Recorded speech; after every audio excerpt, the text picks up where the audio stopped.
আইয়ুহাস সাকালান, সাকালান অর্থ হলো জিন এবং মানুষ। এই শব্দের ব্যবহার হাদিস শরীফেও আসছে যে সাকালান অর্থ হলো জিন এবং মানুষ। হাদিসের মধ্যে আসছে যখন কোনো কাফেরকে বা মুনাফিককে, পাপীকে কবরে রাখা হয় আর তাকে যখন প্রশ্নগুলোর মধ্য থেকে একটি প্রশ্ন করা হয়, আমান হাযার রাজুল আল্লাযী বুইসা ফীকুম, এই ব্যক্তিকে যাকে তোমাদের মাঝে রসূল রূপে পাঠানো হয়েছিল, তোমাদের মাঝে পাঠানো হয়েছিল, ইনি কে? এই প্রশ্ন যখন ওই কাফের মুনাফিক বেঈমানকে করা হয়, সে তো বলে লা আদ্রি, হা হা লা আদ্রি, আমি কিছুই জানি না। নবীজি সাল্লাল্লাহু আলাইহি ওয়াসাল্লামের কোনো পরিচয় সে বলতে পারে না। তখন আল্লাহ পাকের পক্ষ থেকে একটা ফেরেশতা লোহার দুরমুস নিয়ে তার মাথায় এত জোরে আঘাত করে, ওই আঘাতে সে এত জোরে চিৎকার করে, নবীজি বলেন ইয়াসমাউহু কুল্লু শাইইন গায়রাস সাকালাইন, ওই ব্যক্তির ওই বিকট চিৎকার সমস্ত মাখলুক শুনতে পারে, শুধুমাত্র জিন এবং মানুষ ব্যতীত। কবরে মুর্দাকে যে আযাব দেওয়া হয়, এই আযাব মানুষ আর জিন ব্যতীত সবাই শুনতে পারে। এমনকি চতুষ্পদ জন্তু যারা কাছাকাছি বাঁধা, কবরের নিকটেই বাঁধা থাকে, ওই পশু চতুষ্পদ জন্তুও শুনতে পায়, শুধুমাত্র মানুষ আর জিন এরা শুনতে পায় না। তা কবরের আযাব এটা সত্য। তা হাদিসের মধ্যে এই শব্দটি এসেছে সাকালাইন, মানে মানুষ আর জিন। সাকালাইন শব্দের শাব্দিক অর্থ হলো বোঝা, ভারী। তো জিন আর মানুষকে বোঝা, ভারী কেন বলে? তার একটা তাফসীর আসছে ইমাম জাফর আস-সাদিক থেকে বর্ণিত, যেহেতু মানুষ আর জিন গুনাহের ভারে জর্জরিত, মানুষের গুনাহ আছে, জিনদেরও গুনাহ আছে, এই গুনাহের ভার তাদের আছে, এই জন্য জিন আর মানুষকে বলা হয়েছে সাকালাইন, দুই ভারী বস্তু। আর একটা তাফসীর আসছে সাকালাইন, এখানে অর্থ হলো ভারী না, মর্যাদা। মর্যাদার কারণে জিন আর মানুষকে সাকালাইন বলা হয়েছে। যেমন হাদিসের মধ্যে আসছে রাসূল করিম সাল্লাল্লাহু আলাইহি ওয়াসাল্লাম বলেন, আমি তোমাদের মাঝে তারাকতু ফীকুম, রেখে যাব দুইটি আস-সাকালাইন, ভারী বস্তু। দুইটি ভারী বস্তু তোমাদের মাঝে রেখে যাব। এই দুই ভারী বস্তুকে যদি তোমরা মজবুত করে ধরো তো কখনোই তোমরা পথভ্রষ্ট হবে না। এরপরে নবীজি বলেন, এক নম্বর হলো কিতাবুল্লাহ, আমি তোমাদের জন্য রেখে গেলাম এক নম্বরে কি? কোরআন। আল্লাহর কিতাবকে বলা হয় কি? কোরআন। ওয়া সুন্নতি, এবং দুই নম্বরে আমি রেখে গেলাম তোমাদের জন্য আমার সুন্নাত। তো যারা কোরআন আর সুন্নাতকে আঁকড়ে ধরবে, নবীজি বলেন তারা পথভ্রষ্ট হবে না। তারা কি হবে না? পথভ্রষ্ট হবে না। তাহলে এখানে সাকালাইন মানে মর্যাদা, কোরআন আর সুন্নাহকে সাকালাইন বলা হয়েছে। তা মানুষের মর্যাদার কারণে, জিনের মর্যাদার কারণে এই দুই শ্রেণীকে সাকালাইন বলা হয়। তাহলে আল্লাহ পাক বলেন আইয়ুহাস সাকালাইন, আইয়ুহাস সাকালান, হে মানুষ এবং জিন। সানাফরুগু, আমি অচিরেই তোমাদের জন্য কাজ থেকে মুক্ত হব। সাধারণভাবে আমরা মানুষ যখন এক কাজ করি আর এক কাজ করতে পারি না, পারি? এই যে এখন আমি কথা বলতেছি, তাহলে আমি কিন্তু আর এক জায়গায় যে রুগীর সেবা করতে পারতেছি না, আমি আর এক জায়গায় জানাজায় অংশগ্রহণ করতে পারতেছি না। তাহলে আমরা মানুষ একসাথে দুই কাজ করতে পারি না, একটা কাজ করলে আর একটা হয় না, এটা হলো আমাদের ক্ষেত্রে। কিন্তু আল্লাহ তাআলা একসাথে সব কাজ করতে পারেন। আল্লাহ তাআলা সব কাজ ফাআলুন লিমা ইউরিদ, যা মনে চায় আল্লাহ পাক সেটাই করেন। আল্লাহ তাআলা করার জন্য যে এখন সময় নেই পরে করব এমনটা লাগে না। তারপরেও আল্লাহ পাক এখানে কেন এই কথা বললেন যে আমি তোমাদের জন্য অচিরেই ফারেগ হব, অন্য কাজ থেকে ফারেগ হব, অবসর হব, কর্মমুক্ত হব? তাফসীর ইবনে কাসির লিখছে এটা হলো ধমক দেওয়ার জন্য। কি দেওয়ার জন্য? তোরে আমি দেখে নেব। তার মানে কি অন্যরা কেউ দেখতেছে না? সে অন্যরাও তো সে দেখতেছে। এতগুলো মানুষের মধ্যে ওকে বলে কি তোরে দেখে নেব, এটা একটা বাংলায় প্রবাদ বাগধারা, মানে ধমক, তুই সাবধান হয়ে যা। তো আল্লাহ পাক বলতেছেন, হে মানব মণ্ডলী, হে জিন সম্প্রদায়, আমি অচিরেই তোমাদেরকে দেখে নেব।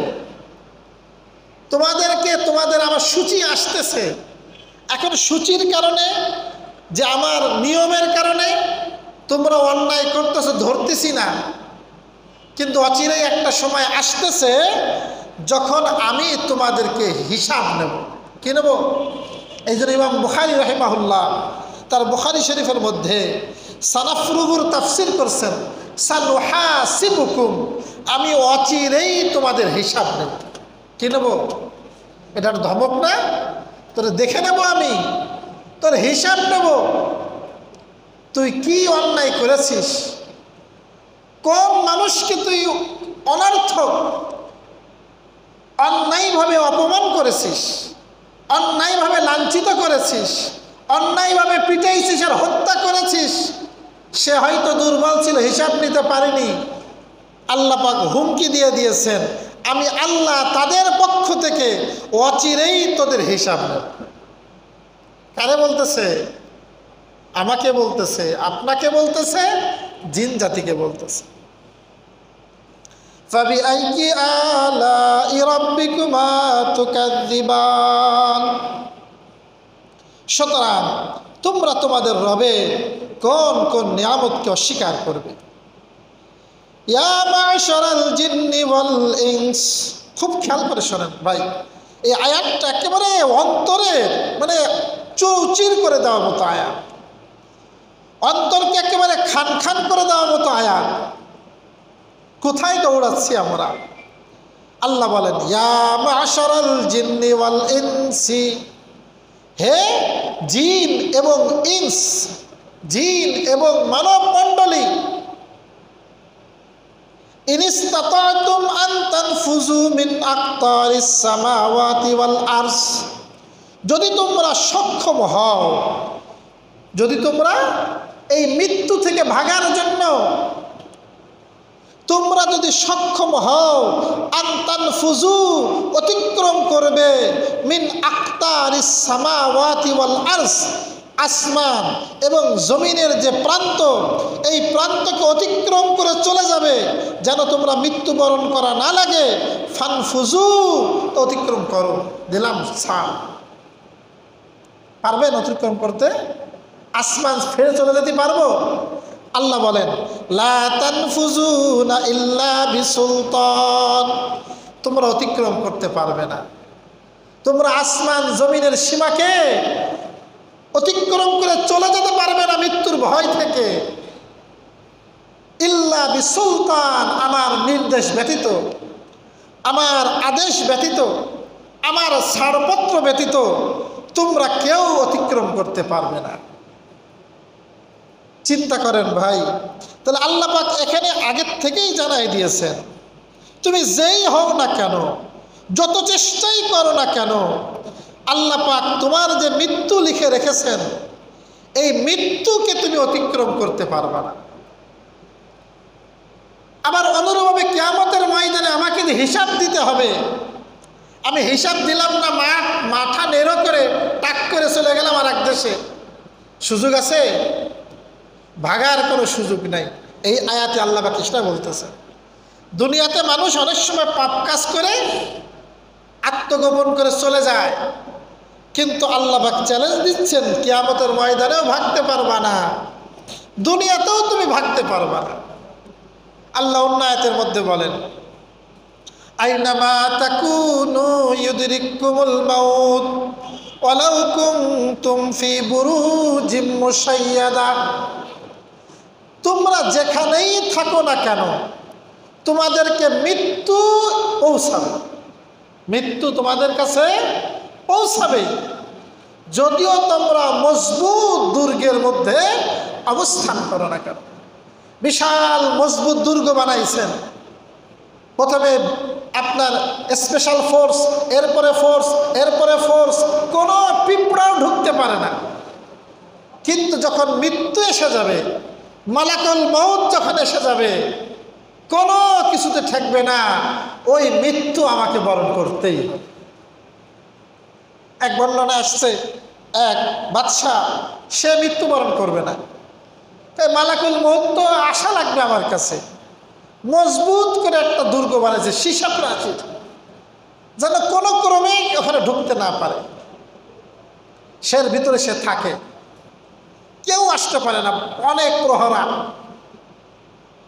তো আল্লাহ পাক যখন মৃত্যু দেবে, সামান্য একটা মাকড়সা পাঠাচ্ছেন, মাকড়সা, ও কিরে আমার এই মজবুত পরিচ্ছন্ন দুর্গের মধ্যে কোথার থেকে মাকড়সা আসছে? তাও মাকড়সার একটা বাড়ি মারছে, বাড়ি মারলে মাকড়সাটা মারা গেছে কিভাবে, রক্ত ছুটের গায়ে লাগছে। এই মাকড়সার মধ্যে যে কি বিষ ছিল আল্লাহ মালুম, ওই বিষের ক্রিয়ায় ওই ব্যক্তির মৃত্যু হয়ে গেছে। আল্লাহু আকবার। তো এই জন্য মৃত্যু তোমাকে পৌঁছাবেই, তুমি কোনোভাবেই ভাগতে পারবা না। যদি মানুষ এই কথাটা কল্পনা করে, আমাকে মৃত্যুবরণ করতে হবে, আমাকে হিসাব দিতে হবে, এই কথাটা যদি তার সবসময় থাকে, ওই ব্যক্তি অন্যের উপরে জুলুম করতে পারে? পারে না। তাকে এই মৃত্যুর স্মরণ তাকে গুনাহের থেকে হেফাজত করবে। এই জন্য নবীজি সাল্লাল্লাহু আলাইহি সাল্লাম বলেন, উযকুরু হাজিমাল লাজ্জাতিল মাউত, তোমরা এই জীবনের স্বাদ কর্তনকারী মৃত্যুকে বেশি বেশি স্মরণ করো। আমাদের অনেকে মৃত্যুকে স্মরণ করতে চায় না, নো চিন্তা ডু ফুর্তি, ফুর্তি করো, খালি খালি আনন্দ উল্লাস করো, খাও দাও, ঘুরে বেড়াও, মৃত্যুর কথা স্মরণ করে না। কিন্তু নবীজি বলেন, তোমরা মৃত্যুর কথা স্মরণ করো। মৃত্যুর কথা স্মরণ করাও ইবাদত, কারণ মৃত্যুর কথা স্মরণ হলে মানুষ কিসের থেকে বাঁচে? গুনাহের থেকে বাঁচে। আরে আমার তো মৃত্যু, কি হবে? আমার এত অবৈধ ইনকাম দিয়ে কী হবে? আমি মারা গেলে তো 3.5 হাত জায়গায় আমার জন্য বরাদ্দ, এত মস্তানি করে তো লাভ নাই, আমি তো চলেই যাব। এই চিন্তা চেতনা যখন আসবে, ওই ব্যক্তির মধ্যে পাপ কাজ থেকে তাকে বিরত রাখবে। মৃত্যুর কথা স্মরণ করা, মৃত্যুর কথা স্মরণ হয় কবর জিয়ারত করলে। হাদিস আসছে, তোমরা কবর জিয়ারত করো, ফাইন্নাহা তুযাক্কিরুল মাউত। কবর জিয়ারত করলে কিসের কথা স্মরণ আসে? মৃত্যুর কথা স্মরণ আসে। এই জন্য মাঝে মধ্যে যদি কারোর জানাজা হয়, চেনেন না জানেন না, সময় আছে আপনার, আপনি যাবেন, জানাজায় শরীক হবেন, সওয়াব পাবেন। আবার আপনার দেখবেন আপনার মধ্যে ভালোর কাজের স্পৃহা জাগ্রত হবে। অনেক পরীক্ষিত কবরে জিয়ারতে যাওয়া। অনেকের মা বাবা মারা গেছে, সে বছরের পরে বছর হয়ে যায় না, এক শবে বরাত তো আর এক শবে বরাত, ওই এক শবে বরাতে গেছে, পরে শবে বরাতে যায়, অথচ তার সুযোগ আছে। উত্তম হলো প্রত্যেক সপ্তাহে শুক্রবার অন্তত মা বাবার কবর জিয়ারত করা, যাদের মারা গেছে তাদের জন্য ইসালের সওয়াব করা, দোয়া কামনা করা, মাগফিরাত কামনা করা, এটা তো তাদের হক। আর 5 ওয়াক্ত নামাজের পরে তাদের জন্য দোয়া করা, এটা তাদের হক। আল্লাহ পাক বলেন লা তানফুজুনা, অতিক্রম করতে পারবে না ইল্লা বিসুলতান, আল্লাহ পাকের ছাড়পত্র ব্যতীত, আল্লাহ পাকের আদেশ ব্যতীত।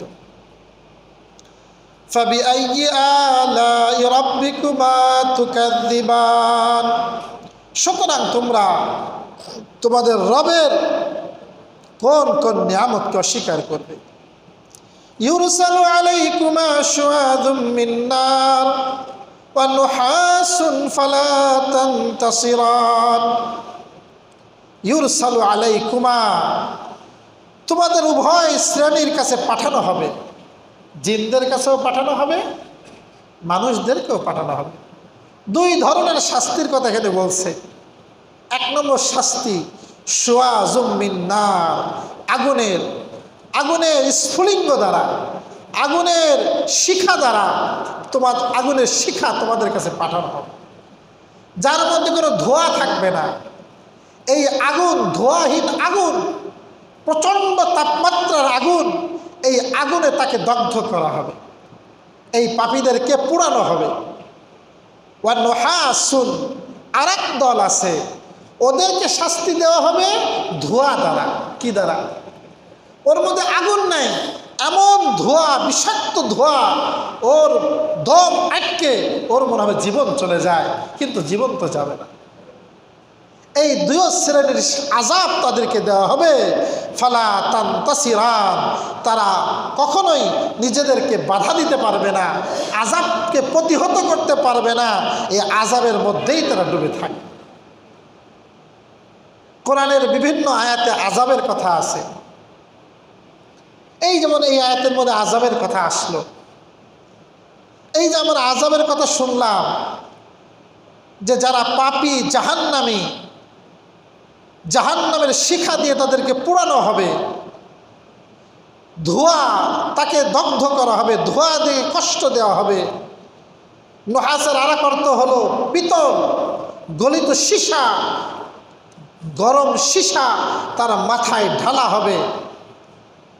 এই কথাগুলো যখন বলা হয়, আমাদের মধ্যে কতটুকু প্রতিক্রিয়া হয় সেটা বুঝি না, কিন্তু মক্কার মুশরিকদের মধ্যে প্রতিক্রিয়া হতো।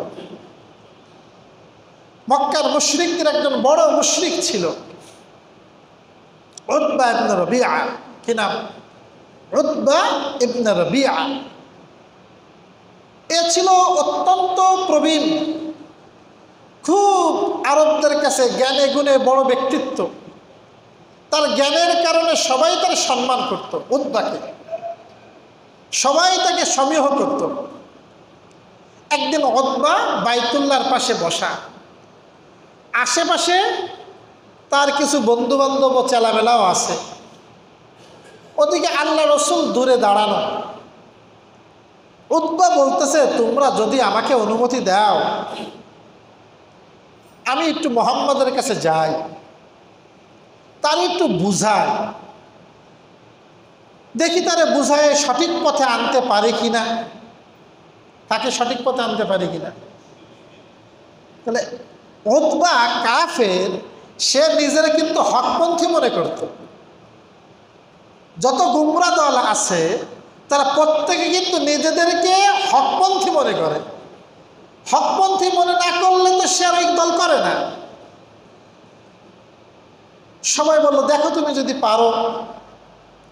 উতবা চলে গেল নবীজির কাছে, যে বলল, আমি তোমার সাথে কিছু কথা বলতে চাই ভাতিজা, সময় হবে? নবীজি বললেন, বলেন।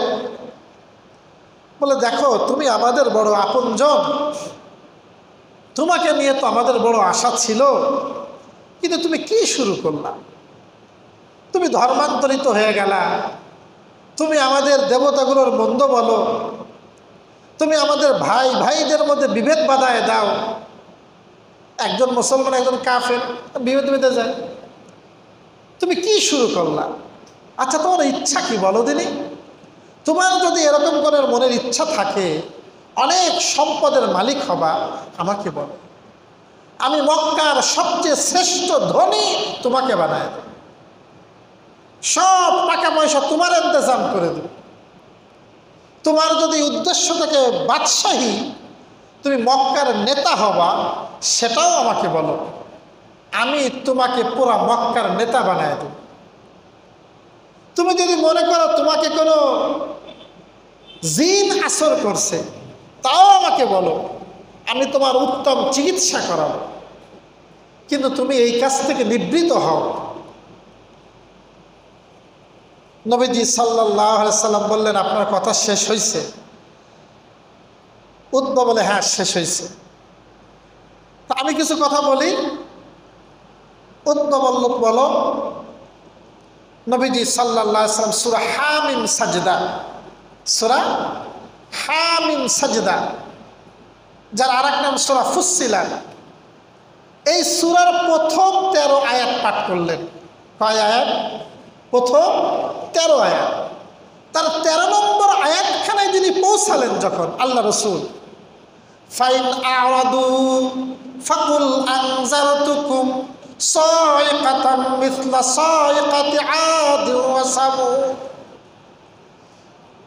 তোমরা যদি এর পরেও মুখ ফিরিয়ে নাও, হক কোনটা বাতিল কোনটা খুলে খুলে বললাম, তারপরেও যদি বাতিলকে আঁকড়ে ধরো আর হক থেকে মুখ ফিরিয়ে নাও, ফাকুল, হে রাসূল আপনি বলে দিন, আনজারতুকুম, আমি তোমাদেরকে ভয় দেখাচ্ছি, সাইকাতান, বজ্রপাতে, মিসলা সাইকাতি আদ ওয়া সামুদ, ওই বজ্রপাত যেই বজ্রপাত অবতীর্ণ হয়েছিল আদ জাতির উপর আর সামুদ জাতির উপর, এরকম বজ্র তোমাদের পরে পড়বে, তোমরা যদি এর পরও নিবৃত না হও। এই 13 নম্বর আয়াত যখন নবীজি তেলাওয়াত করলেন, এই আযাবের কথা শুনাইলেন,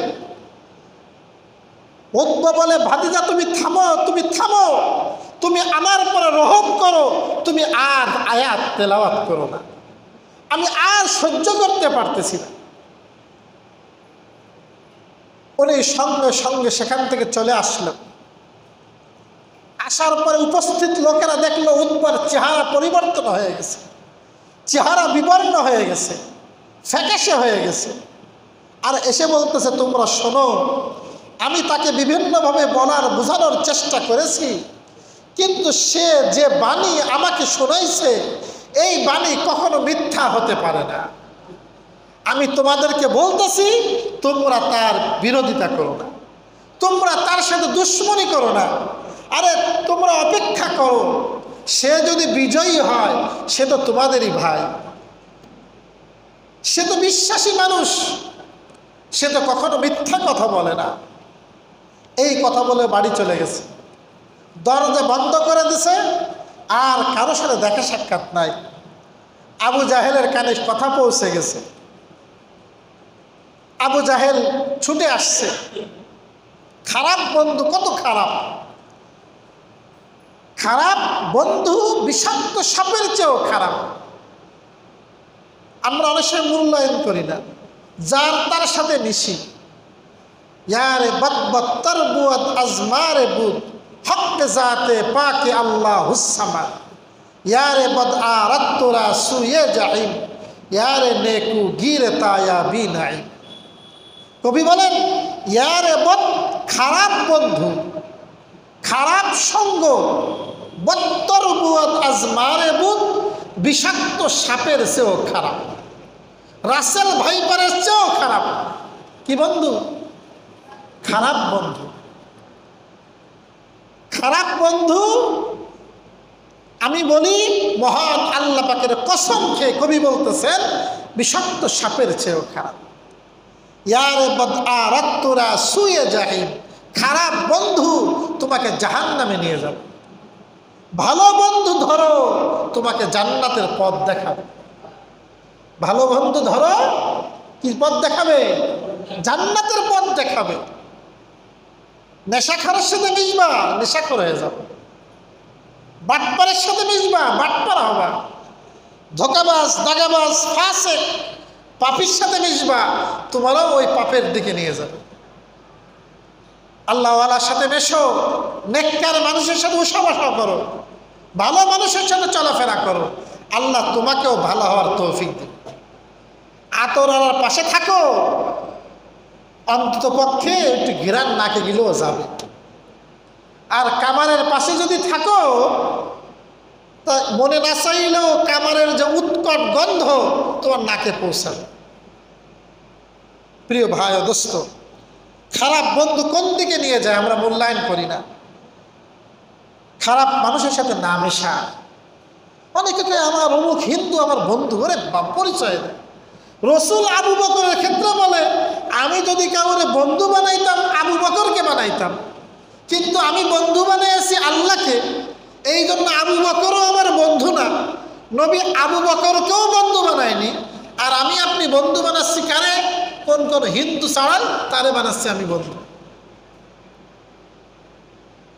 অমুসলিম আপনার বন্ধু হতে পারে না, আপনার পরিচিত, হ্যাঁ ঠিক আছে, আপনি কথা বলবেন, প্রয়োজনের সাথে তার কাছে যাবেন, ঠিক আছে, আপনার বন্ধু বানাইতে পারবেন।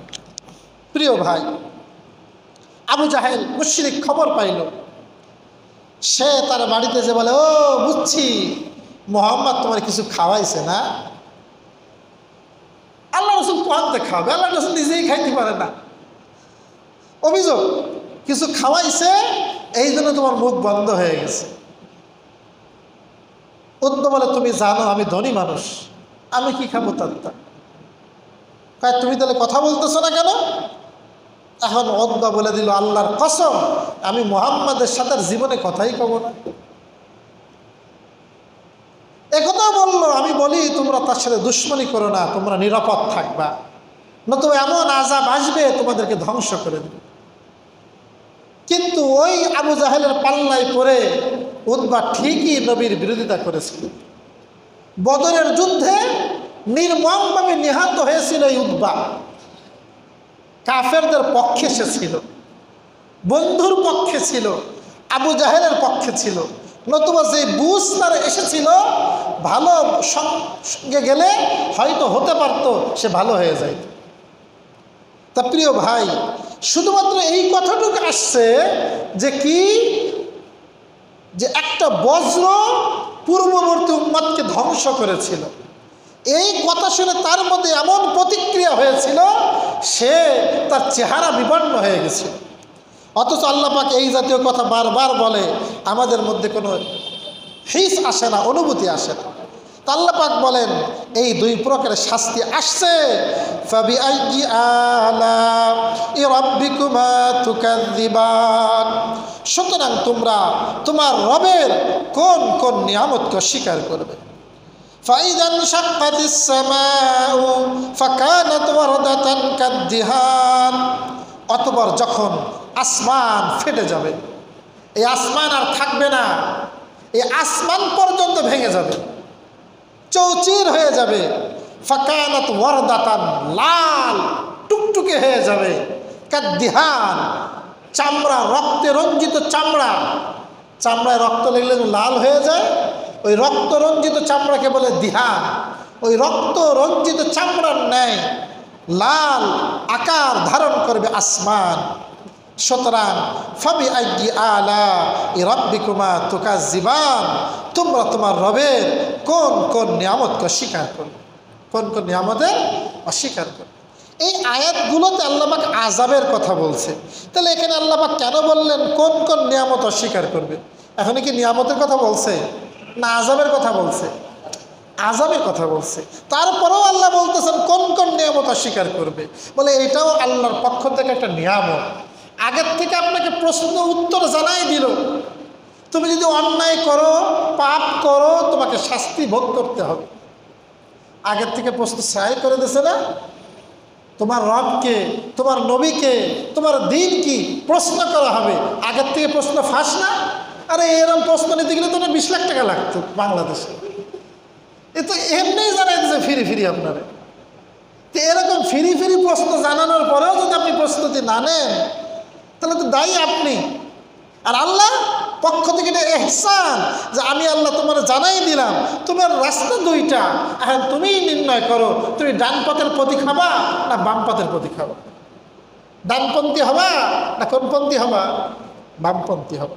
আল্লাহ তাআলা আমাদেরকে তৌফিক দান করুন, আমিন। ওয়া আখিরু দাওয়ানা আনিল হামদুলিল্লাহ। কি পড়তে পারে না। এক ভাইয়ের সাথে দেখা হয়েছে এক ওষুধের দোকানে, ডাক্তার অপেক্ষায় বসে আছি, তা ওই ভাই আমি পাই ডাকি যে পাইছি আলহামদুলিল্লাহ। তা আমি বলতেছি, কাজ আমি কী সমস্যা আপনার? তা বলতেছে আমার সমস্যা হলো রাত্রে ঘুম আসে না, সব কিছু আছে, টাকা পয়সা আছে, বাড়ি গাড়ি আছে, ঘুম আসে না। তা আমি একটু চান্স পাইছি, আমি বলছি তো আপনার একটা ওষুধ পাবো আমি, ওই ওষুধটা যদি আপনি আমল করেন আপনার ঘুম আসবে। কী ওষুধ? তাই আমি বললাম কি, আপনি রাত্রে ঘুমানোর সময় যখন বিছনায় যাবেন তা 500 বার লা ইলাহা ইল্লাল্লাহ পড়বেন। তা আমার বিশ্বাস 100 বার পর্যন্ত পড়তে পারবেন না, এর আগে ঘুম এসে যাবে। 100 বারও পড়া যায় না। যখন আপনি দেখবেন ঘুম আসে না, আপনি পরীক্ষা করে দেখেন, 500 বার লা ইলাহা ইল্লাল্লাহ পড়ার নিয়ত করে পড়া শুরু করবেন, 100 বার আপনি অতিক্রম করতে পারবেন না, শয়তান পা টেকতে হবে। ঘুমান, আপনি এটা ঘুমের একটা বড় ওষুধ। তার যে এই লা ইলাহা কাছে কি তা আপনি লিখে দিয়ে, আচ্ছা লা ইলাহা ইল্লাল্লাহ লিখে দিন, আমি পড়তে পারি না। নাউজুবিল্লাহ কইলেন না? সে তো নামে মুসলমান, বুঝতেন কথাটা? এরকম তরিকার লোকও বাংলাদেশে আছে। আল্লাহ তাআলা হেদায়েত দান করুন, আমিন। ওয়া আখিরু দাওয়ানা।